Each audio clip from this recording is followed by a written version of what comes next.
যেহেতু সর্বক্ষেত্রে সংস্কার হচ্ছে, ক্রীড়াক্ষেত্রেও সংস্কার প্রয়োজন বলে আমি মনে করি। আমাদের একটা অন্যতম লক্ষ্য আমরা ঠিক করেছি যে ক্রীড়াক্ষেত্রকে বিরাজনীতিকরণ করা। সেই জায়গা থেকেই মূলত এনএসসি থেকে একটা জেনারেল গাইডলাইন করার চিন্তা আমরা করেছি এবং কিছু বেসিক নির্দেশনা হয়তো সেখানে থাকবে, যেটা বোঝার জন্য বা করার জন্য আসলে ওই এক্সপার্ট হওয়ার প্রয়োজন নেই। কিছু জিনিস যেমন কিছু কিছু ফেডারেশনে আমি শুনেছি যে লিডারশিপ পর্যায়ে একই পরিবারের 4-5 জন এসে বসে আছে, কিংবা কিছু ফেডারেশনে 30 বছর 40 বছর ধরে দায়িত্ব নিয়ে আছে, কিন্তু সেটার কোনো প্রোগ্রেস নেই। যদি প্রোগ্রেস হতো তাহলেও হয়তো আমরা সেটাকে বিবেচনা করতাম।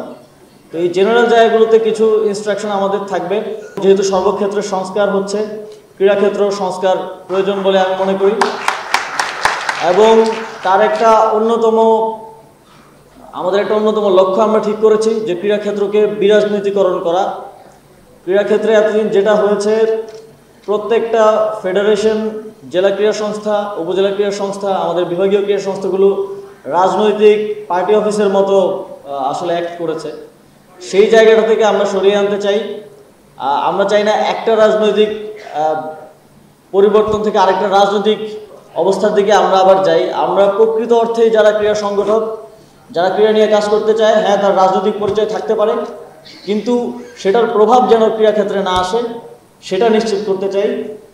এবং আমরা মনে করি যারা আসলে ক্রীড়া সংশ্লিষ্ট এবং সেই ক্রীড়ার প্রতি প্যাশনেট এবং সেই স্পোর্টসকে বিশ্ব দরবারে বাংলাদেশের যে পতাকা তা সমুন্নত করতে আগ্রহী, তাদেরকে দিয়েই ফেডারেশনগুলো পুনর্গঠন করা উচিত। এবং একই সাথে আপনারা জানেন আমাদের রিসোর্স খুবই সীমিত, সেখানেও আমরা কাজ করব। 25 বছরের ওয়ারেন্টিযুক্ত দীর্ঘস্থায়ী দরজা প্রোটেক্টর, আধুনিক ও মজবুত দরজা।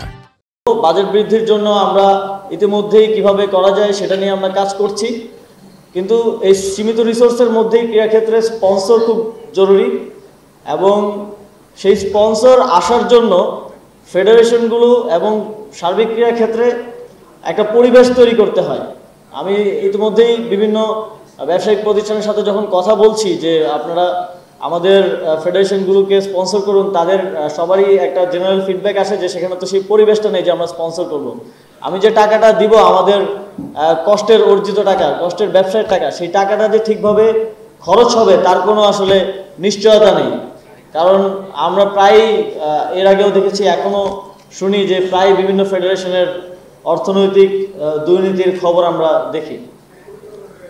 তো সেই জায়গা থেকে আমরা আমাদের জেনারেল গাইডলাইনে এটাও রাখবো যে প্রতি বছর প্রত্যেকটা ফেডারেশন তার সে যেই ব্যয় করে, আয় এবং ব্যয়ের যে অডিট, সেই অডিট রিপোর্ট মন্ত্রণালয়ে এনএসসিতে পেশ করবে।